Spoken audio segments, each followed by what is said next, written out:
కృష్ణ గారిని పెళ్లి చేసుకోమని వాళ్ళ వదిన చందు అడుగుతుంటే కృష్ణ గారేమో కాదంటున్నారు. రేపోసారి హాస్పిటల్కి రండి, ఎమర్జెన్సీలో ఏం చేయాలో చెప్తాను. మీ ఫ్రెండ్కి మామూలు జ్వరమే. నేను మీకు నిజం చెప్పినందుకు నా మీద కోపగించుకుని ఆ ట్రీట్మెంట్ తీసుకునేది కాదు.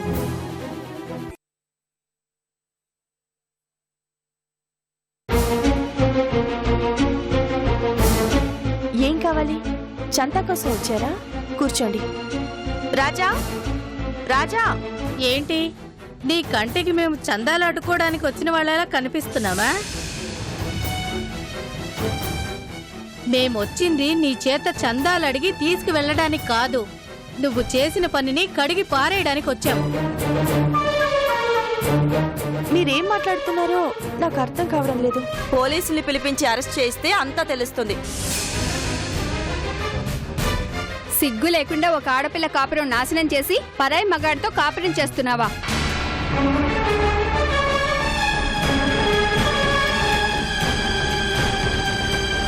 నువ్వు చేస్తున్న పనిని ఏమంటారో తెలుసా? పెళ్లి కాకుండా సంసారం చేస్తే దాన్ని సహజీవనము అంటారు. కానీ మరొక ఆడపిల్ల మొగుడితో సంసారం చేస్తే దాన్ని వ్యభిచారం అంటారు.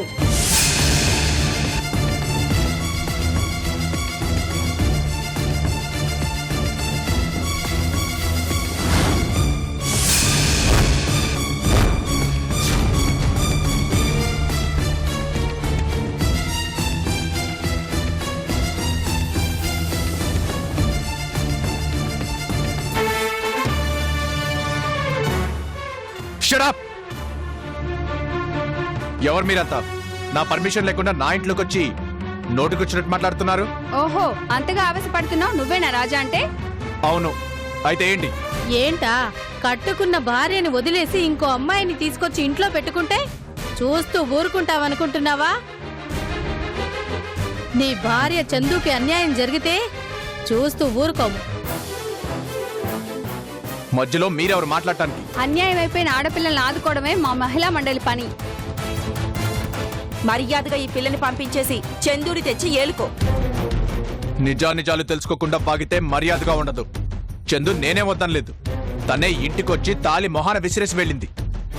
సిగ్గు లేకుండా మీ దగ్గరకొచ్చి కంప్లైంట్ ఇచ్చిందా? నువ్విలాంటి పనులు చేస్తుంటే ఏ ఆడపిల్లైనా అంతకంటే ఏం చేస్తుంది? నువ్వు ఆ అమ్మాయి ముందరే ఈ అమ్మాయితో కులుకుతుంటే భర్తే దైవం అంటూ తాలి కళ్ళకద్దుకోవాలా? అంటే ఏంటి మీరనేది? చందు కాదంటే మా వాడు చూస్తూ ఊరుకోవాలా? తాలి తీసి మొహాన్ని కొట్టాక ఇంకా తనతో కాపురం ఎలా చేస్తాడు? అస్సలు చేయడు. కాపురం చేయకపోతే విడాకులు ఇచ్చేసి ఊరేగమనండి. అప్పటి వరకు ఈ అమ్మాయి ఇంట్లో ఉండకూడదు. ఏం చేస్తారు? మీకు 10 రోజులు టైం ఇస్తున్నాను. ఈలోగా ఈ అమ్మాయిని ఇంట్లోంచి పంపించకపోతే మేము చందు తరపున మీ ఇంటి ముందు ధర్నా చేస్తాము. మీడియాని పిలిపించి మీ పరువు తీస్తాం. మీ ఇద్దరిని బజారుకి లాగుతాం.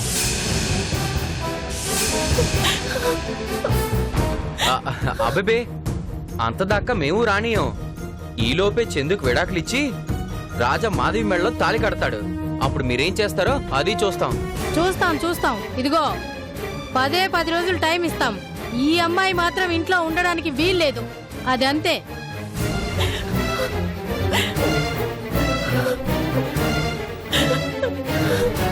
పదండి.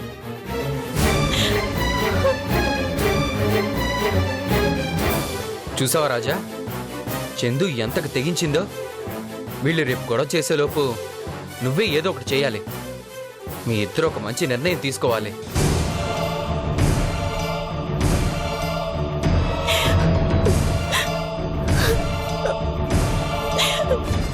నేను అప్పుడే చెప్పాను కదా, ఒకరి తర్వాత ఒకరు వస్తారు అని. రేపు మీడియా వస్తుంది, ఆ తర్వాత పోలీసులు వస్తారు. వీళ్ళందరికీ సమాధానం చెప్పాలి అంటే నువ్వు మాధవిని పెళ్లి చేసుకోవాలి రాజా.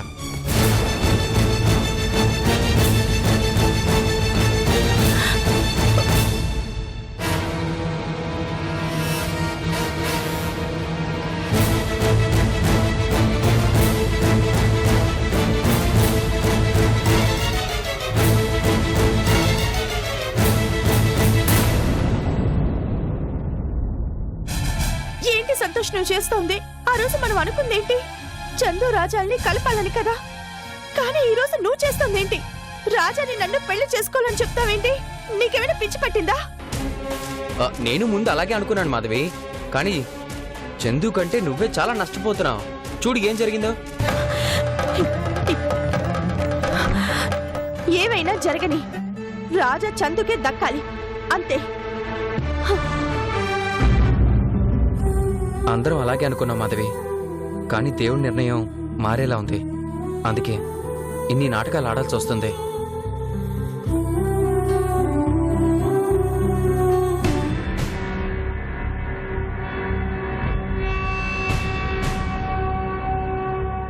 ఇంకా ఫోన్ రాలేదేంటి? ఈ పాటికి వెళ్ళుండాలి. వెళ్ళాడా లేదా?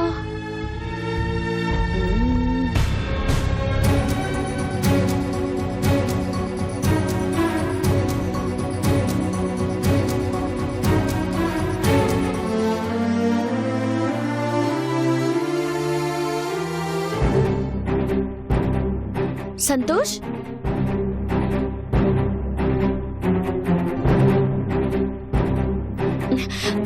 వచ్చావా? నీ గురించే ఎదురు చూస్తున్నాను. ఒక ఫోన్ చేయొచ్చు కదా సంతోష్. ఎలాగో వస్తున్నాను కదా, అందుకే చేయలేదు.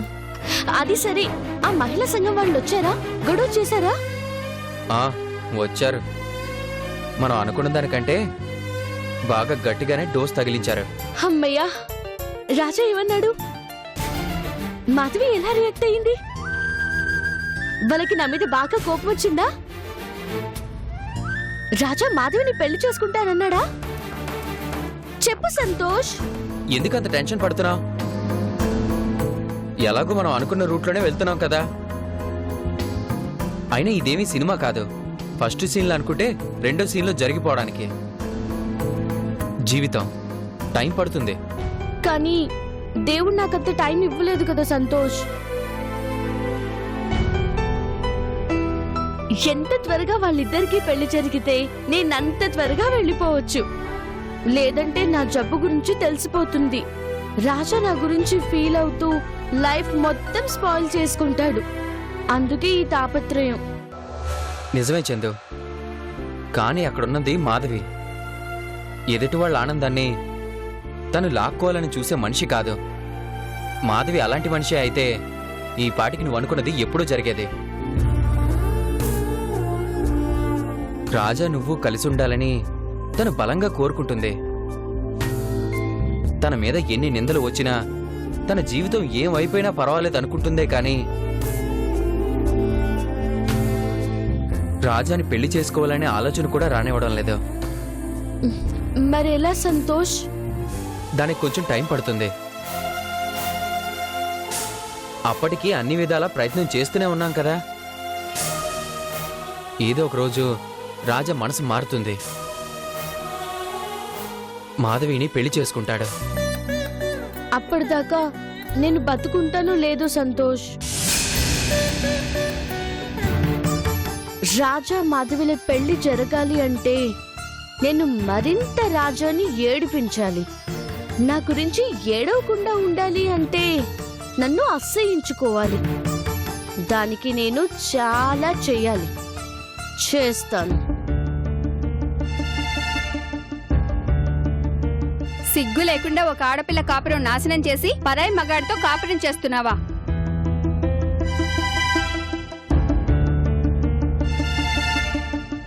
పదే 10 రోజులు టైం ఇస్తాం. ఈ అమ్మాయి మాత్రం ఇంట్లో ఉండడానికి వీల్లేదు.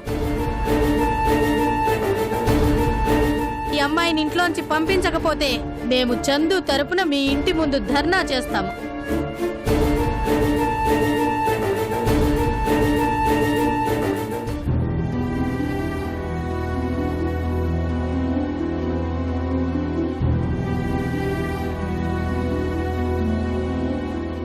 మాధవి,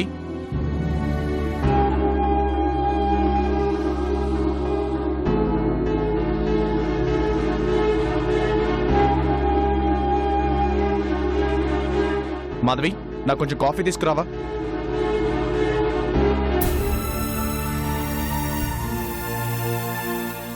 మాధవి,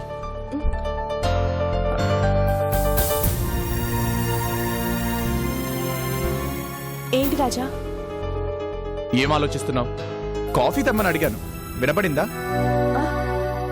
అవునా, సారీ, వినిపించుకోలేదు.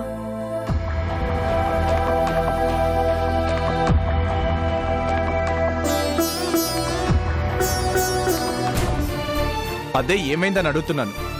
మనిషి ఇక్కడున్నావు, మనసు ఎక్కడో ఉంది. అంతలా ఏం ఆలోచిస్తున్నావు? ఏమీ లేదు. ఏమీ లేదని నువ్వు అబద్ధం చెప్పినా నీ కళ్ళలో ఏదో టెన్షన్ కనిపిస్తుంది.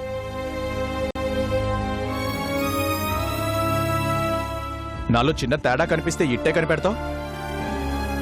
మరి నీలో మార్పు వస్తే నాకు అర్థం కాదా? ఏం ఆలోచిస్తున్నావు చెప్పు. అదే రాజా, ఆ మహిళా సంఘం వాళ్ళు 10 రోజులు టైం ఇచ్చారు కదా, అందులో ఒక రోజు పూర్తయిపోయింది. ఇక మిగిలింది 9 రోజులు. ఆ తర్వాత ఆ తర్వాత ఏమవుతుంది? వాళ్ళు వస్తారు, వచ్చి గొడవ చేస్తారు. ఈలోగా నేనే బయటికి వెళ్ళిపోతాను. నీకేమన్నా పిచ్చా? వాళ్ళెవరో ఏదో అన్నారని భయపడి పారిపోతావా? ఇలా ఎంత దూరం పారిపోతావు? భయపడే వాళ్ళుంటే ఎవరైనా భయపడతారు.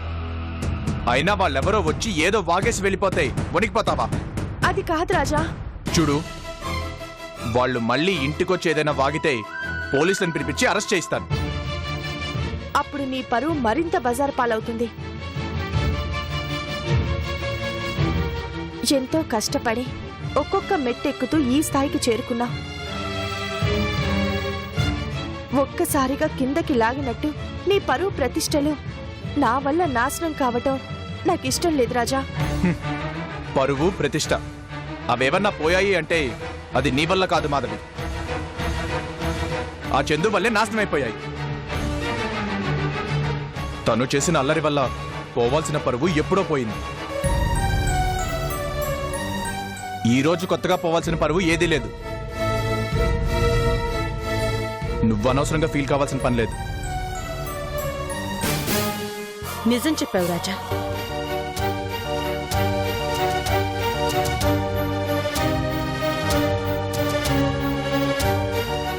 నీ పరువు పోవడానికి కారణం చందునే. తన అహంకారమో తెలియంతనమో గాని నిన్ను మాధవిని ఎన్ని రకాలుగా అవమానించాలో అన్ని రకాలుగా అవమానించింది, ఇబ్బంది పెట్టింది. ఎవరినైనా క్షమించొచ్చు గాని చందుని మాత్రం క్షమించకూడదు రాజా. ఏంటంటే మీరు అలాగే మాట్లాడతారేంటి? న్యాయం ఎటుంటే అటే మాట్లాడాలమ్మా. ఇప్పటి వరకు తన వల్ల మీరు నష్టపోయిందే ఎక్కువ. తాళి తీసి మొహాన కొట్టే అంత స్థాయికి దిగజారింది అంటే ఇక చందుని క్షమించకూడదు. తనేదో ఆవేశపడిందని మనం కూడా ఆవేశపడతామా ఆంటీ? నిజమే, ఆవేశపడకూడదు. ఆలోచించి ఏదైనా చెయ్యాలి. చందుకి బుద్ధి రావాలి అంటే మీరిద్దరూ పెళ్లి చేసుకోవాలి.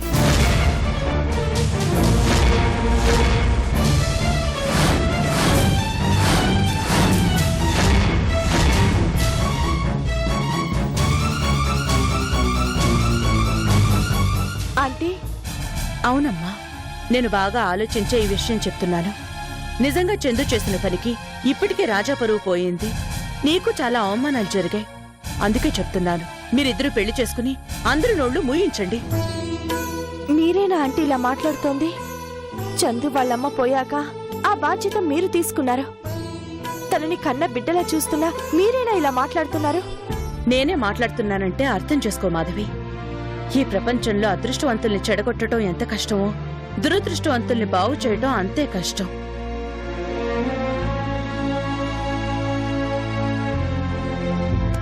రాజా లాంటి మనిషిని భర్తగా ఇచ్చి చందుకి అదృష్టం కట్టుబెడితే చేజేతులారా నాశనం చేసుకుంటోంది.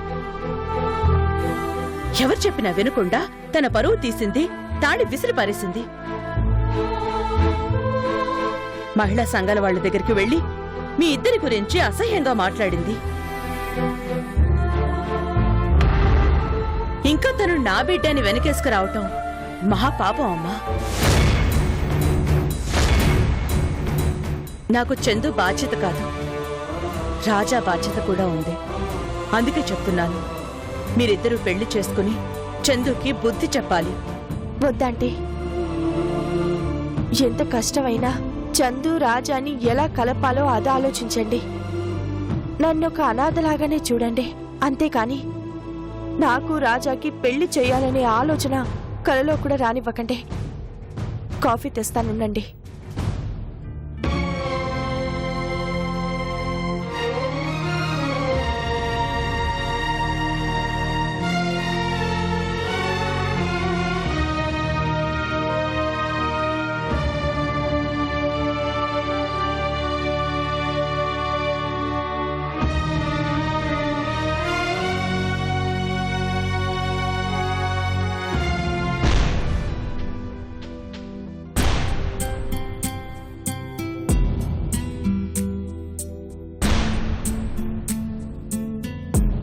జయంత్ గారు ఇంకా రాలేదేంటి? ఈ పాటికి వచ్చేస్తానన్నారే.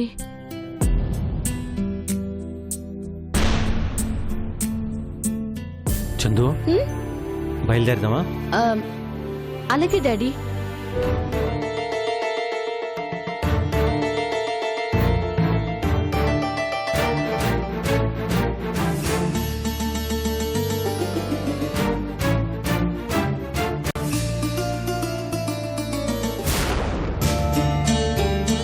చందు, వెళ్దామని ఇక్కడే కూర్చుండిపోయావేంటి?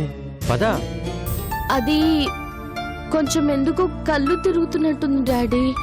ఏంటమ్మా, ఏమైంది? హాస్పిటల్కి వెళ్దామా? అయ్యో ఏంటి డాడీ, చిన్నదానికంత సీరియస్ గా తీసుకుంటారేంటి?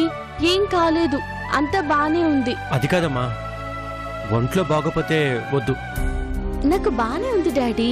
మీరెందుకో ఈ మధ్య మరీ చిన్నదానికి కూడా కంగారు పడిపోతున్నారు. టెన్షనే కదమ్మా, నా బంగారు తల్లివి కదా. నీకే చిన్న ప్రాబ్లం వచ్చినా నేను తట్టుకోలేను.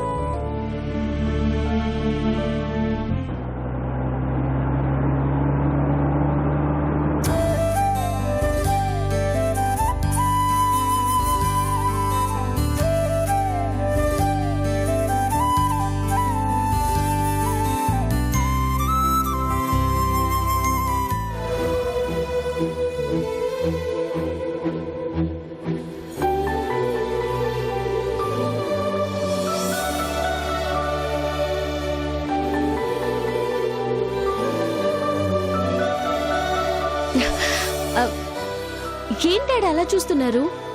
మేడం వచ్చారు.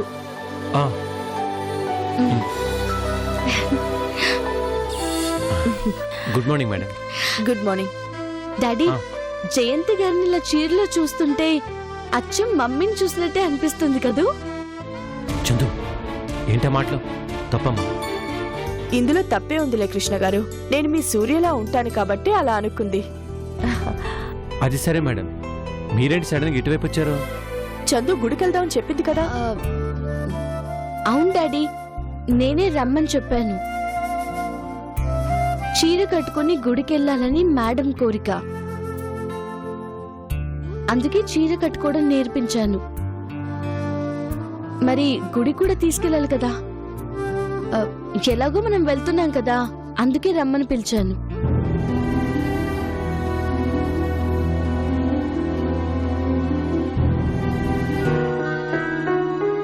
ఏంటి, నేను రావడం మీకేమైనా ఇబ్బందిగా ఉందా? అబ్బే అదేం లేదు, నాకేం ఇబ్బంది. గుడికి ఎవరైనా వెళ్ళొచ్చు, ఎవరితో అయినా వెళ్ళొచ్చు. సారీ డాడీ, మీకు ముందుగానే చెప్పాల్సింది. ఉన్నట్టుండి నాకెందుకో మేడం గారితో కలిసి అలా గుడికి వెళ్ళి అట్నుంచటు ఎటైనా వెళ్ళి సరదాగా సెలబ్రేట్ చేసుకోవాలనిపించింది. మీరు కాదనరనుకుని చెప్పేశాను. మీకేం ఇబ్బంది లేదుగా? నాకేం ఇబ్బంది లేదమ్మా. అయినా నువ్వు కోరుకుంది నేను ఎందుకు కాదంటని చెప్పు. పదమ్మా. అమ్మయ్యా, మీ బాలకం చూసి తెగ సీరియస్ అయిపోతారని కంగారు పడిపోయాను డాడీ. పదండి పదండి రండి.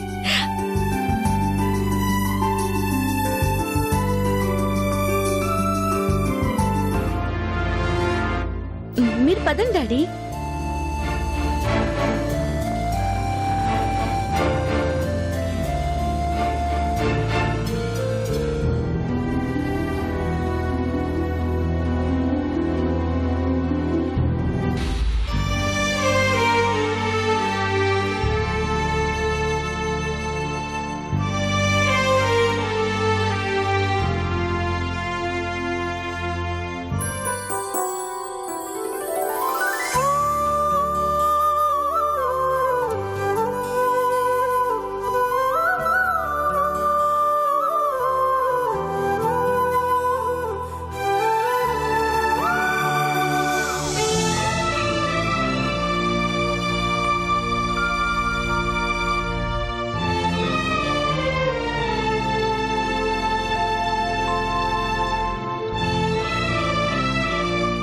అమ్మా చందు హ్మ్? కొబ్బరికాయలు తీసుకొస్తాను.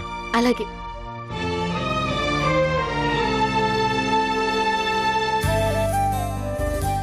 మేమెప్పుడు ఈ గుడికి వస్తామండి. మీరు? నాకు ఇల్లు ఆఫీసు తప్ప ఏ గుడి తెలీదు. ఇప్పుడు నీ పుణ్యమా అని ఇవన్నీ చూస్తున్నాను. అమెరికాలో కూడా మా మమ్మీ రోజు గుడికి తీసుకెళ్లేదండి. అదే అలవాటు ఇక్కడ కంటిన్యూ చేస్తున్నాను. నీకు చాలా మంచి అలవాట్లు నేర్పించింది మీ మమ్మీ. అసలు ఏ టాపిక్ తీసుకున్నా మీ మమ్మీ రాకుండా ఉండదుగా. నీకు మీ డాడీకి మీ మమ్మీ చాలా అదృష్టవంతురాలు.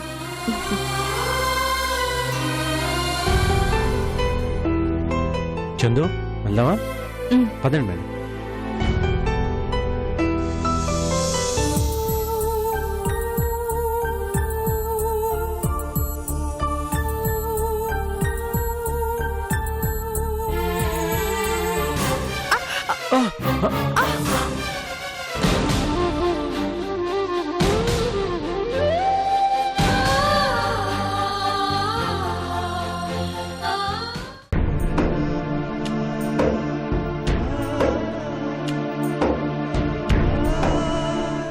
చాలా శుభం జరుగుతుంది. అందులోనూ మీరిద్దరు భార్యాభర్తలు